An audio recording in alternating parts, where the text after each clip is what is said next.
Good morning. This is John from the Springs Mennonite Church, and I'm here today to share a word with you from Hebrews chapter 13.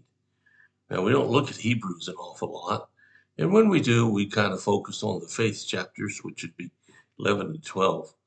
But this is an interesting passage. So let's see what it has to say for us today. Keep on loving each other as brothers and sisters. Started in verse 1, by the way.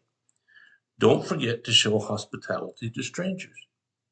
For some have done this, have entertained angels without even realizing it.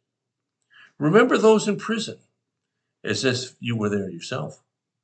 Remember those being mistreated as if you felt their pain in your own bodies. Give honor to marriage and remain faithful to one another in marriage.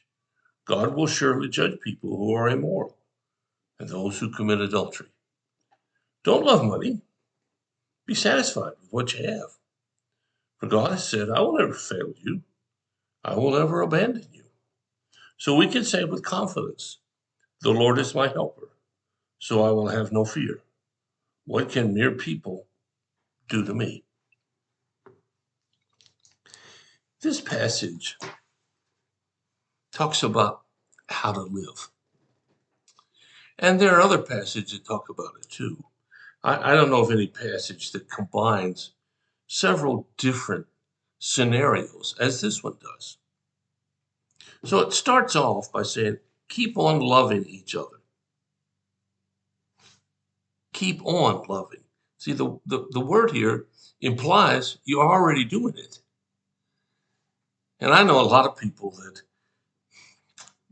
well, I don't think that's what they're doing. We are so good at criticizing, excuse me, but we are so poor at accepting people who are different, who think differently, who have different ideas and attitudes. Oh, it's easy to love someone that you agree with. It's not so easy to love someone that you don't agree with. And as a pastor, I have to say that throughout my career as a pastor, there have been a lot of people I didn't agree with. But that didn't mean I didn't care about them. Now, that doesn't mean they reciprocated. There's no indication here that if you love them, they're going to love you. But the emphasis is on what you choose to do, not what they do. And so many people live their lives based on what others have done to them. So then it goes on to say, don't forget to show hospitality to strangers. For some have even entertained angels without realizing it. Well, I don't know that I've ever entertained an angel. Maybe I have. But strangers and foreigners and those seeking help, refuge, as the Bible calls it, are of particular interest to God. He calls us to take care of them. And you know what's interesting? Even the Islamic faith in their holy books says the same thing. Why is it that we want to make strangers and immigrants and those seeking refuge as the evil ones? I'm not trying to talk politics here, folks. I'm just trying to talk about what does the Bible say and how does that apply to us.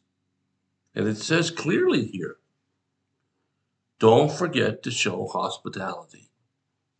Well, that goes into the same vein as loving other people. It comes from an attitude of caring and an attitude of graciousness as opposed to an attitude of something else. And then it goes on to say, remember those in prison as if you were there yourself. Remember those who are being mistreated as if their pain were your own. When Paul writes here in Hebrew prison, he doesn't mean a physical incarceration in a jail, though it includes that. Lots of people live within prison of their own making in many cases. prison of hatred and fear, prison of anxiety, a prison of all kinds of mental illnesses. Now, I'm not suggesting we don't need mental illness practitioners and people who treat that. And I'm not talking about those kinds of folks. I'm talking about those folks who just don't know that life has meaning. And it's just to respond to them as if it's your own self that's in that situation. Then he goes on and he says, give honor to marriage and remain faithful. God will surely judge people who are immoral and those who commit adultery. In our culture today, being faithful in marriage is not necessarily the important thing. What's important is finding myself or being true to myself. And I can tell you, I was on the receiving end of someone who committed adultery. And boy, does it hurt. It just really hurts. And perhaps the folks who do that, if they only understood what they are doing to others, maybe they'd second guess it.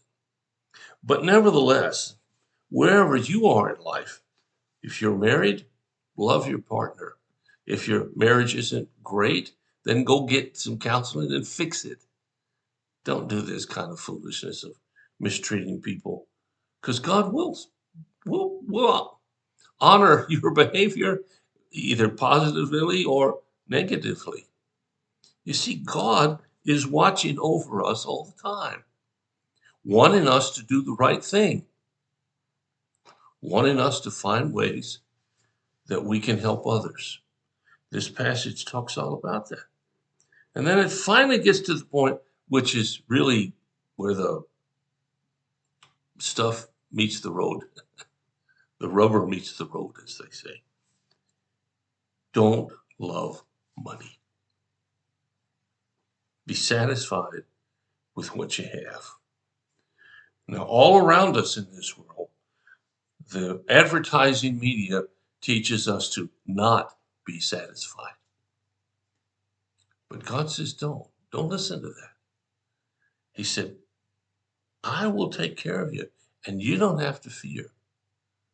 Just love me, not something else. So I'll just ask a question today. Do you really love God, or is your love more directed somewhere else?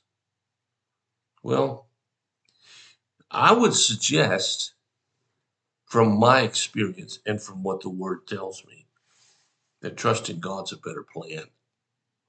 Yeah, I'd rather put my trust in something that's eternal than something that comes and goes. And I'll ask you today, who are you trusting? What is the focus of your life? Only you can answer that, but I hope you think about it. Thanks for listening. Hope you have a fantastic day. If there's anything we can do to help meet a need, please tell us, and we'll jump on it. I can't promise we can do everything, but we sure can do the best that we can. Thank you so much for listening. I'll be back tomorrow with another thought or two. Hope your great day is absolutely fantastic.